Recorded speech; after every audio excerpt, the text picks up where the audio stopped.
Hi, it's Geoff here from discoverdoublebase.com. If you haven't seen the website already, please go and have a look. There's a lot more video tutorials just like this one. And if you sign up to my email newsletter, then I'll give you access to even more educational material. But let's get stuck into today's lesson.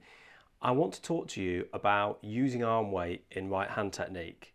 Now, I've already done a beginner's right hand technique lesson when I first launched the website, where we're looking at jazz pits and how to get the best sound from the bass. But this concept of using arm weight is a really tricky one, and there were a few key points that I felt that I missed that I really should have emphasized more and told you about as well. So let me share those with you now, and I hope that you enjoy them. As I discussed in the previous lesson, this arm weight thing is absolutely crucial, because if you're using just the fingers alone, you'll get a very weak sound and you won't be able to use the sides of the fingers as much, and you'll tire out very quickly. Now, we want a great sound, we want you to be playing with great tone, and also we want you to be able to play for longer periods of time without tiring yourself out. Now, letting the body work for you with your technique will help. And to do that, you need to have your arms, both arms, with your elbows slightly open. So this is the same for left hand technique as well. So you can pull the bass back into you rather than let it hang down, and that will cause problems with the left hand technique. But as far as weight goes with the arm, the elbow needs to be open. So when it drops back as you pluck the note, it goes back towards the side of the body naturally.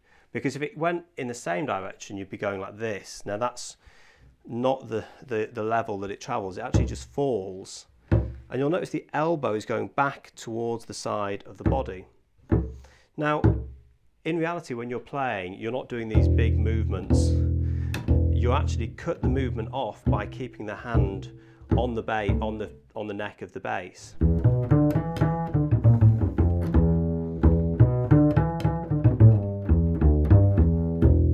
But I'm trying to get a really big sound by using the weight of my arm. You can see this little flick motion. And it's really quite hard to get when you're from a bass guitar background and you're used to plucking individually. Now, there was another aspect that I felt that I didn't discuss that I should have done in the last lesson. And that was that when the arm comes back, as I say, it's not moving like this, it actually turns slightly. And let's look at the right hand. The motion is very much as if you were opening a drawer. You were pulling a drawer that was open towards you. But it's also, that's how you start, but you end like this, like you're holding a drink. So you go from pulling the door to holding a drink. And what happens is when you fall, your arm naturally kind of comes back to your side, because that's the sort of default position for your arms. And on the double bass, you'll see this turn of the hand.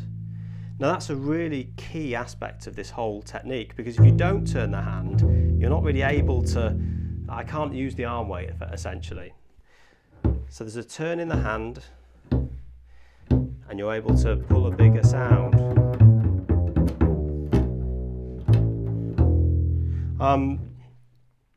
Okay, so we understand now about using the arm weight, letting the arm fall, turn the hand. The last thing I'd like to speak to you about very briefly is that I want you to be thinking about using as much of the finger as you can in order to warm up your tone. Because if you use the fingertips all the time, it sounds a lot drier, and the more side of the finger, the more flesh that you get, the kind of warmer and thicker that your tone will be. So I'd really recommend looking at that. And you'll notice as well the resistance when you go against the string also contributes to the turn of the hand, but mostly it's just a natural reaction to the arm falling. I hope that's been useful for you. It's just been a really quick lesson today, and I wanted to put across this key point, so please make sure that you spend time working on it. I hope it helps you. Maybe you'd like to let me know what you think. You can press like, you can comment below the video and tell me how you've got on with the lesson. And best of luck with all your practice, and I'll see you in the next one.